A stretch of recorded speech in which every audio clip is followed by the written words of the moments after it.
Darkness fell upon the valley. The Philistine army, once boisterous, retreated in stunned silence. Among them walked Tarak, Goliath's elder brother. Dust clung to his armor, but beneath it a storm brewed. Goliath, the mighty, was dead, slain by a shepherd boy, a mere stripling named David.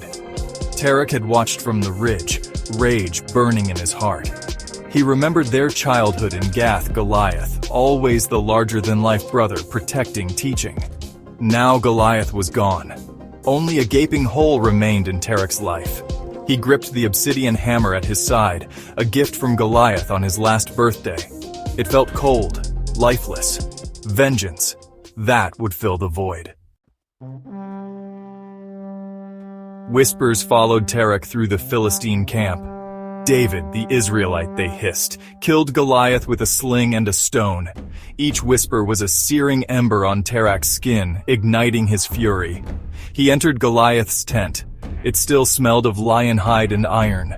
Tarak knelt, tracing the grooves of Goliath's massive sword, now his to bear.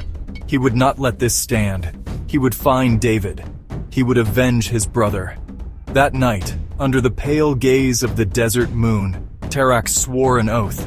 He would cross mountains and oceans, brave scorching deserts and frozen wastelands. He would find David. He would crush him. Tarak's journey for revenge was long and arduous. He traversed the scorching sands of the Siege, the air thick with heat, and the silence broken only by the crunch of sand under his feet. He battled desert nomads, their scimitars flashing under the relentless sun. Tarak fought with the fury of a man possessed, his obsidian hammer crushing bones and splitting shields. Words spread like wildfire across the land. Beware the hammer of wrath, for he shows no mercy. Each victory, each fallen foe only deepened the chasm in his soul. But vengeance, like an insatiable beast, demanded more. Exhausted and battle-weary, Tarak collapsed in a hidden oasis. He was found by Kadir, a young prince exiled from his kingdom. Kadir saw in Tarak a kindred spirit, a man consumed by a quest for justice. He offered Tarak refuge and aid. Kadir knew the Israelites. He knew of their cunning leader, Joshua, and the shepherd boy, David, who had become a legend. He drew Tarak a map on a tanned hide, marking the location of David's encampment. Gratitude warred with vengeance in Tarak's heart. He accepted Kadir's help, but his goal remained unchanged. David would fall. Section 5. The Gladiator Pits of Gath.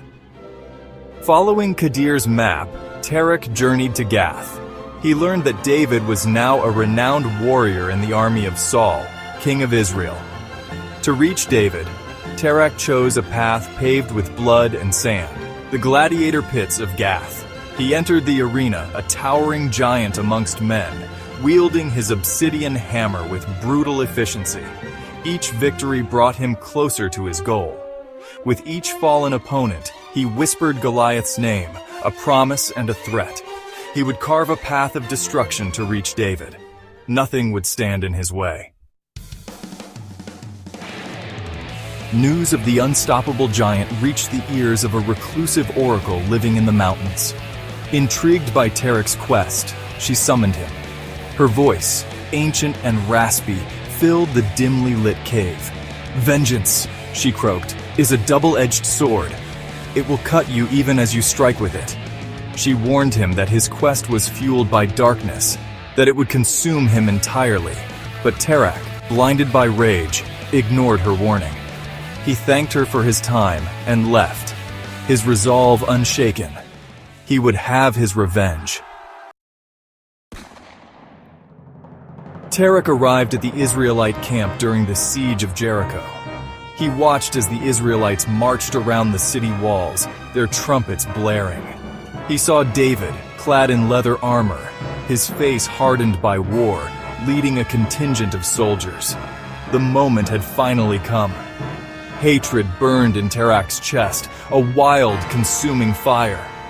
He gripped his hammer, its obsidian surface reflecting his rage-distorted features. He would have his revenge. He would crush David, avenge Goliath, and silence the whispers that haunted him. Tarek burst onto the battlefield, a whirlwind of fury and despair. He roared Goliath's name, the sound echoing across the plains. The Israelites scattered before him, fear twisting their faces. Only David stood his ground, eyes narrowed, hand hovering over the sword at his hip. The two men clashed, their weapons met in a shower of sparks, the air thick with the stench of sweat and fury. Tarek fought like a man possessed, each blow aimed at obliterating the one who had taken his brother from him. But David, nimble and quick, evaded his attacks. As they fought, David spoke of Goliath, not with hatred, but with respect. He spoke of the battle, of the giant's strength, of his own fear. He spoke of how Goliath's death had weighed heavily on his heart.